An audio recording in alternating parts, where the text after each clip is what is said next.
Good news! Central Americano MBBS just 34 lakhs. Columbus Central University.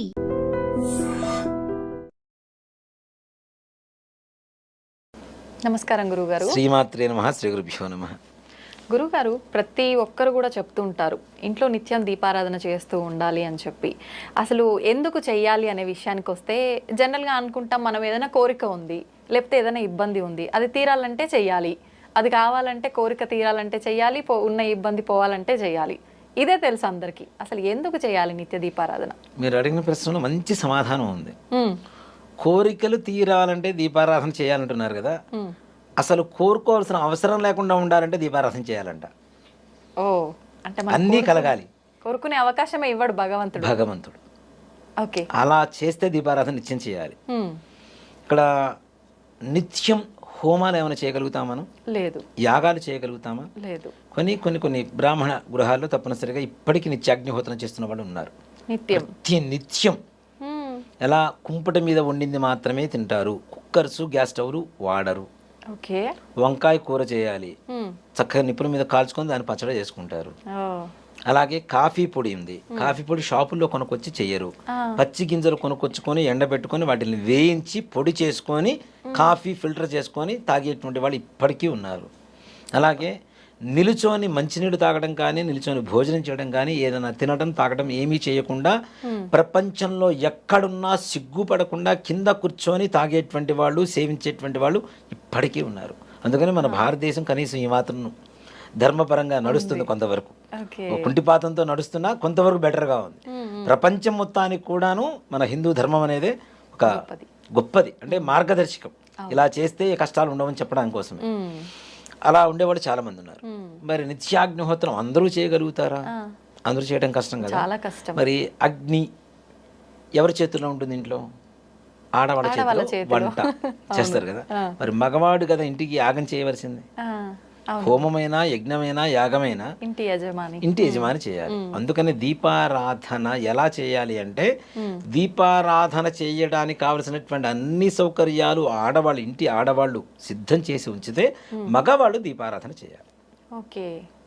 నేను ready చేసుకుంటాను, ఇంట్లో ఆడవాళ్ళు ఉన్నా నేను చేసుకుంటానంటే కాదు. ఆడవాళ్ళు ముందుగా ఈ మొత్తం సిద్ధం చేసి పెడితే మగవాళ్ళు వచ్చి దీపారాధన చేయాలి. మరి వాళ్ళకంటూ వాళ్ళే చేసుకొని చేస్తారు, లెక్కలోకి రాదా గురు? ఎవరు? ఆడవాళ్ళు.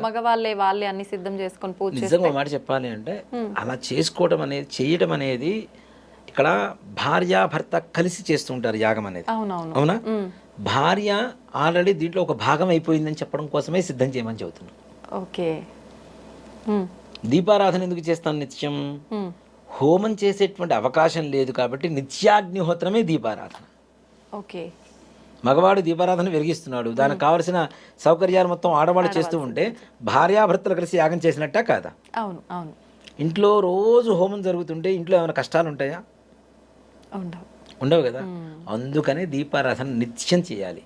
నువ్వు దేవుణ్ణి కోరికలు కోరుకోవాల్సిన అవసరం లేకుండా ఉండాలి అంటే నిత్యం దీపారాధన చేస్తే చాలు. అది కూడా నిజంగా చెప్పాలంటే దీపారాధనలో కూడా చాలా విశేషమైనటువంటి ఇవి ఉన్నాయమ్మా. ఆవు నెయ్యితో దీపారాధన చేస్తాం. అంటే దేవతలకి దేవానాం ఆద్యమాహారం అని చెప్పి శాస్త్రం చెబుతుంది. అంటే దేవతలకు ఆహారం ఏమిటి అంటే నెయ్యి, ఆవు నెయ్యి, అదే ఆహారం అని చెబుతుంది. మరి నువ్వుల నూనెతో ఎందుకు చేస్తాం అంటే, ఎవరికైతే మృత్యుదోషాలు, అనారోగ్య స్థితిలో ఉంటారో అలాంటి వాళ్ళు నువ్వుల నూనెతో దీపారాధన చేయడం ద్వారా, నూనె దీపారాధన చేస్తాం కదా, ఒత్తి వెలుగుతూ ఉంటుంది కదా, ఆ పొగ వస్తుంటుంది కదా, యమధర్మరాజు ఆ ఒత్తి నుంచి వచ్చేటువంటి పొగ వాసన పిలిచి ప్రాణం తీయడానికి వచ్చినటువంటి యమధర్మరాజు, యమదూతలు కూడా ఆ యొక్క వాసన పిలిచి సంతృప్తి పడి ఇంటి నుంచి బయటికి వెళ్ళిపోతారట ప్రాణం తీసుకోకుండా. నువ్వులు అంటే శనీశ్వరుడు, యమధర్మరాజు యొక్క సహోదరుడే శనీశ్వరుడు. ఇద్దరు అన్నదమ్ములు. వీళ్ళిద్దరు ఎవరు కొడుకులు? సూర్యుడు కొడుకులు. ఆరోగ్యాన్ని ఇచ్చేటువంటి వాడు సూర్యుడు, బాధల్ని ఇచ్చేటువంటి వాడు శనీశ్వరుడు, ప్రాణాన్ని తీసుకెళ్లేటువంటి వాడు యమధర్మరాజు. భలే ఉంది అందరికి పొంతన. ముగ్గురు వీళ్ళిద్దరు ఈయన కొడుకులే, సూర్యుడు కొడుకులే వీళ్ళిద్దరు కూడా. నీలాంజన సమాభాసం రవిపుత్రం అంటే సూర్యుడు కొడుకు.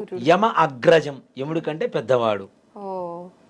ఛాయ మార్తాండ, ఛాయాదేవికి సూర్యుడి యొక్క శక్తి, మార్తాండడు అని చెప్పి ఒక శక్తి ఉంటుంది. ఆ ఇద్దరికి పుట్టినటువంటి వాడే శనీశ్వరుడు. ఛాయా మార్తాండ సంభూతం తన్నమామి శనీశ్వరం. ఈ శ్లోక పరమార్థం అదే. సూర్యుడు కొడుకు యమధర్మరాజుకి అన్నయ్య కాబట్టి ఈ శనీశ్వరుడు. ఈ శనీశ్వరుడికి ఇష్టమైంది నువ్వుల నూనె. ఈ నువ్వుల నూనెతో పాటు పత్తి. మనం దానం ఇచ్చేటప్పుడు కూడా శనీశ్వరుడికి ఏం చేస్తామంటే అయఃకండ కార్పాస లవణ దానం అని చెప్పి దానం చేస్తారు. అయఃకండము అంటే ఇనుము, కార్పాసము అంటే పత్తి, లవణము అంటే ఉప్పు. ఈ 3 మృత్యు దోషాల్ని పోగొడతాయి అని చెప్పి శాస్త్రం. దానికోసమే దానం ఇస్తాం. ఇక్కడ నిజంగా ఇంట్లో ఎవరికైనా అనారోగ్య బాధలు, దారిద్ర్య బాధలు ఉంటే నిత్యం చేసేటువంటి ఇత్తడి కుందులు కాకుండా ఇనప ప్రమిదలు దొరుకుతాయి. ఇనప ప్రమిద తీసుకొచ్చి ఒక 41 రోజు పాటు ఇంట్లో కానీ మీ దగ్గరలో ఉండేటువంటి నవగ్రహాల దేవాలయంలో శనీశ్వరుల దగ్గర కానీ ఈ ఒత్తి వేసి నువ్వుల నూనె వేసి దీపారాధన చేస్తే శని బాధలు తొలగిపోతాయి, సమస్త అనారోగ్య సమస్యలు కూడా తొలగిపోయి ఆరోగ్యవంతులుగా మారుతారు. నిత్యం దీపారాధన చేయడం ద్వారా ఏమవుతుంది, మనకి కోరికలు కోరుకోవాల్సిన అవసరం ఉండదు, ఇంట్లో బాధలు ఉండవు, ఇంట్లో యజ్ఞం చేస్తున్నటువంటి ఫలితం కలుగుతుంది. అలాగే రోగ బాధలు ఏవైతే ఉంటాయో అవన్నీ కూడా వినాశనం కలిగి సద్గతి కలిగి మంచి ఆరోగ్యవంతులుగా తయారవడానికి దాని నుంచి వచ్చేటువంటి పొగ ఏదైతే కారణమవుతుందో అది కారణమవుతుంది. దీనివల్ల యమధర్మరాజు కూడా మృత్యు దోషాలు కూడా పోతాయి. అందుకని దీపారాధన చేయాలి. మనం కోరుకుంటాం 41 రోజు దీక్షగా దీపారాధన చేస్తాను, 42 రోజు మానేస్తాను, చీకటి పెడతాను అంటే బొట్టు లేని నుదురు, ముగ్గు లేని ఇల్లు, ధ్వజస్తంభం లేని గుడి, గురువు లేని చదువు, దీపారాధన లేని ఇల్లు, ఇవన్నీ శ్మశానంతో సమానం. మొత్తం శ్మశానంతోనే సమానం ఇవన్నీ. శ్మశానంలో ముగ్గు ఉండదు, దీపం ఉండదు, అవునా? ఇంకేముంటాయి? ఒక సామెత కూడా ఉంది, వద్దులే చెప్పండి. శ్మశానం ముందు ముగ్గు రాజకీయ నాయకులకు సిగ్గు ఉండదు అని. అదొక నానుడి అనమాట. కాబట్టి ఇవన్నీ లేనివి శ్మశానంతోనే సమానమని చెప్తారు. అందుకని నిత్యం దీపారాధన చేయాలి. అది కూడా దీపారాధన ఎలా చేయాలి? పొద్దున్నే చేయాలి. అంతకుముందు మనం చెప్పుకున్నాం స్నానం ఎలా చేయాలి, ఏ సమయాల్లో చేయాలని. పొద్దున్నే చీకటి అంటేనే మనకి చెడు నాన్న. ఇప్పుడు నలుపుని దేనికి వాడతారు ఎక్కువగా? ఎక్కడైనా చనిపోయినప్పుడు ఒక బ్యాడ్జీ తగిలించుకుంటారు, లేదా నల్లటి వస్త్రాలు వేసుకుంటారు. పూర్వకాలంలో నల్ల బొట్టు పెట్టుకున్నారు అంటే వాళ్ళ ఇంట్లో ఏదో అశుభం జరిగిందనే అర్థం, లేకపోతే నల్ల బొట్టు పెట్టరు. నిత్యం కుంకుమ, ఎర్రటి కుంకుమ లేదంటే ఎర్రటి బొట్టు పెట్టుకుంటారు. కానీ నల్ల బొట్టు పెట్టారు, నల్లటి వస్త్రాలు వేశారు అంటే వాళ్ళ ఇంట్లో ఏదో సూతకమో ఎవరో చనిపోయారనో ఏదో అశుభమనో దీనికే పరమార్థం చెడుకి.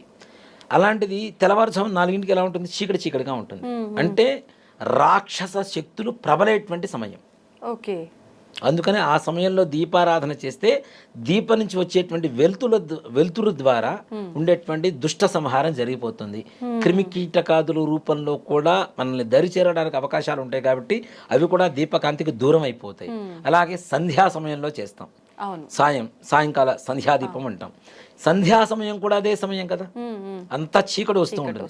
ఆ చీకటి మనల్ని కబళించబోతుంది అన్న సమయంలో దీపం పెడితే చీకటి పోయింది కదా, అంటే చెడు పోయింది, మంచి వచ్చింది, వెలుతురు వచ్చింది. ఈ ఇంట్లోకి వెలుతురు వస్తుంది, నీ జీవితంలోకి వెలుతురు వస్తుంది, జ్ఞాన జ్యోతి వెలుగుతుంది. కాబట్టి ఇంట్లో నిత్యం దీపారాధన చేయవలసిందే. దాన్ని మానుకోవడం అనేది కరెక్ట్ కాదు. దీంట్లో ఇంకొక చిన్నది, వీడియో కొంచెం లెంత్ అయినా పర్లేదు, నేను చెప్తున్నాను. చాలా మంది మా ఇంట్లో ఎవరో చనిపోయారు, సంవత్సరం వరకు దీపారాధన చేయకూడదు, ఒట్టి పిచ్చి మాటలు చేయడానికి బద్ధకం వేసి చేయకుండా మానేస్తున్నారు. కానీ చనిపోయిన 15వ రోజు నుంచి ప్రతి నిత్యం దీపారాధన చేయవలసిందే. ప్రతి నిత్యం మీరు ఆ మనిషి చనిపోకముందు మీ ఇంట్లో ఏవైతే పూజలు చేశారో అన్ని పూజలు విధి విధానంగా చేయవలసిందే, నిత్యం చేసేటువంటి పూజలు. కానీ సంవత్సరం వరకు సృష్టి అంటారు కదా. ఇప్పుడు బాగానే ఉందమ్మా, ఒక మనిషి చనిపోయాడు, చనిపోకముందు నిత్యం స్నానం చేస్తా, మంచి బట్టలు వేసుకుంటా, మంచి ఫుడ్ తింటా, రోజు పూజలు చేసుకుంటా. మనిషి చనిపోయిన తర్వాత ఫుడ్ తింటా, స్నానం చేస్తా, మంచి బట్టలు వేసుకుంటా, దీపారాధన మాత్రం చేయను. నీకు మాత్రం అన్నీ కావాలి, దేవుడు మాత్రం మూలబడి ఉండాలంటే ఎలా? ఇంట్లో దేవుడికి పూజ చేస్తేనే మనకి ఏ రకమైనటువంటి బాధలు రావు అని నమ్ముతున్నాం మనము. దేవుడిని మూలపడేస్తే సంవత్సరం పాటు ఇంకెన్ని బాధలు అనుభవించాలి? నిజమే. అంటే ఎక్కడ లేదా ఇలా చేయకూడదని చెప్పి? చేయకూడదని ఎక్కడన్నా రాసిందని చూపించమని చెప్పండి. అంటే లేకుండా ఎందుకు ఇంత ఆచరణలో ఉండిపోయి? అది మనుషులకి ఇంజెక్ట్ చేసేటువంటి వ్యక్తుల ప్రభావం కొంత ఉంది. కొంత చెబితే దానికి ఇందాక మనం అనుకున్నాం కదా మసాలా జోడించుకుంటామని, ఈ మసాలా అధిక మోతాదులో జోడించుకొని మన మైండ్లోకి ఇంజెక్ట్ చేసుకున్నాం. ఓకే. గుళ్ళోకి వెళ్ళకూడదు, సఠారి తీసుకోకూడదు, హారతి తీసుకోకూడదు, గోత్రనామాలు చెప్పకూడదు. అవునా? పెళ్ళి ఎవరైనా చనిపోయిన తర్వాత సంవత్సరం లోపల అమ్మాయి పెళ్లి చేయమని చెప్తారు. నిజం. మరి అప్పుడు గోత్రనామాలు చెప్పరా? విఘ్నేశ్వరు పూజ చేయరా? కొబ్బరికాయ కొట్టరా? దీపారాధన చేయరా? కన్యాదానం చేయరా? తలంబ్రాలు పోసుకోరా? వాళ్ళ ఇంట్లో వ్రతం చేసుకోరా? ఇది ఈ పుట్టింటి అమ్మాయి కదా అత్తగారింటికి వెళ్ళి వ్రతం చేసుకుంటుంది. మరి అక్కడికి వెళ్ళి వ్రతం చేసుకోవటం లేదా? వాళ్ళ ఇంట్లో శ్రావణ మంగళ గౌరీ వ్రతాలు ఉంటే చేసుకోరా? శ్రావణ శుక్రవార వ్రతాలు ఉంటే చేసుకోరా? మరి అవన్నీ ఎందుకు పనికొస్తాయి? ఎట్లా పనికొస్తాయి? నిజంగా నాకు ఈ డౌట్ ఎప్పుడు ఉండేది గురువుగారు. మరి అవన్నీ పనికొస్తాయా లేవా? మరి అవన్నీ పనికొస్తున్నప్పుడు కన్యాదానమే చేయండి అని చెప్పినప్పుడు ఇదంతా తీసి పక్కన పెడదాం. ఒక మనిషి చచ్చిపోయిన తర్వాత వెంటనే చేసే పని ఏంటి? నెత్తిన దీపం పెడతాం. నిజమే. శవం ఒక్కరు ఉన్నప్పుడే నెత్తిన దీపం పెట్టినప్పుడు శవం పోయిన తర్వాత 15 రోజులు మైలైపోయిన తర్వాత ఇంట్లో దీపం పెట్టుకోవడానికి ఏమైందమ్మా? ఇప్పుడు ఆ నెత్తిన దీపం పెట్టడం ఎందుకు గురువుగారు? ఏంటి అది? ఒక పెద్ద సబ్జెక్టు, అది తర్వాత చేద్దాం మనం తప్పనిసరిగా. ఇంట్లో నిజంగా ఒక కర్మ చేస్తాం కదా, కర్మకి వెళ్ళి వచ్చిన తర్వాత ఈ కర్త కర్మ చేయడానికి శ్మశానానికి వెళ్తాడు. వెళ్ళొచ్చే లోపల దీపం ఇంట్లో రెడీగా పెట్టారు. ఆ దీపాలను చూసి నమస్కారం చేసుకొని లోపలికి వెళ్ళి భోజనం చేయాలని చెప్తారు. మరి అప్పుడు దీపారాధన మనకు వస్తుందిగా. కర్మ చేస్తున్న సమయంలో ఇంట్లో దీపారాధన చేస్తున్నప్పుడు కర్మ అయిపోయిన తర్వాత దీపారాధన చేయడానికి ఏమాయి రోగం? తప్పేం కాదు కదా అది. మరి తప్పనిసరిగా మనం ఒక మనిషి పోకముందు ఏవైతే మన జీవన విధానం ఉందో అదే విధానాన్ని తప్పనిసరిగా ఆ మనిషి చనిపోయిన తర్వాత 15 రోజులు కర్మ అయిపోయిన తర్వాత మైలైపోయిన తర్వాత తప్పనిసరిగా యథావిధిగా నిర్వర్తించుకుంటూ వెళ్ళిపోవచ్చు. కాబట్టి నిత్య దీపారాధన అనేది ఇప్పుడు మా ఇళ్లలో దేవతార్చన అని శివలింగాలు ఇవన్నీ ఉంటాయి. ఈ 15 రోజులు ఎవరన్నా చనిపోయి ఉంటే మాకు మా బంధువులు ఎవరో చనిపోయారు, మాకు మైలు వచ్చింది, ఈ 15 రోజులు వేరే వాళ్ళ ఇంటికి పంపిస్తాం, వాళ్ళ ఇంట్లో అభిషేకం చేయమని. 15 రోజులు అయిపోగానే మళ్ళీ తెచ్చుకొని మేము అభిషేకం చేసుకుంటాం. సాక్షాత్ మా ఇంట్లోనే మా అమ్మగారు చనిపోయారు, మా ఇంట్లో దేవతార్చన ఉంది, ఆ 15 రోజులు వేరే వాళ్ళ ఇంటికి పంపిస్తాం. 15 రోజులు అయిపోయిన తర్వాత నా శివుడిని నేను తెచ్చుకుంటా, లేకపోతే నాకు బాధ. అంటే ఆపకూడదు, ఏది ఆపకూడదు. మనం మాత్రం నిత్యం మంచిగా ఉంటాం. పుట్టినరోజు చేసుకోకూడదురా అని చెబుతారు, కానీ ఆ రోజు కొత్త బట్టలు వేసుకోకుండా వాడు వాడు బయట. ఇవాళ మా ఇంట్లో మా అమ్మగారు చనిపోయారండి, మా పిల్లవాడు పుట్టినరోజు చేసుకోకూడదు అందుకని బయట చేసుకుంటున్నాడు. మరి బయట చేసుకుంటే ఒకటి, ఇంట్లో చేసుకుంటే ఒకట, అంతే కదా, తప్పు కదా అది. మరి కాబట్టి అలాంటివి ఏమీ లేవు, చక్కగా చేసుకోవచ్చు. విశేషమైనటువంటి పూజలు వ్రతాలు ఏవీ చేయకూడదు. అంతేగాని ఇప్పుడు నువ్వు చనిపోయిన తర్వాత కాశీకి తీసుకెళ్ళి అస్థికలు పోస్తున్నావు, సాక్షాత్ పరమేశ్వరుని దర్శనం చేసుకొని వస్తున్నావు. అసలు శవాన్ని తీసుకెళ్తుంది శ్మశానాన్ని తీసుకెళ్తున్నావు, శ్మశానంలో ఉండేది శివుడు.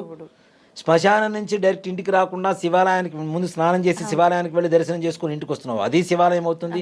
ఇవన్నీ కూడా వద్దు. కర్మ చేసినటువంటి కర్త 13వ రోజు దేవాలయానికి వెళ్ళి నిద్ర చేస్తాడా లేదా? మరి అలాంటప్పుడు దేవుడికి గుడికి ఎందుకు వెళ్ళకూడదు?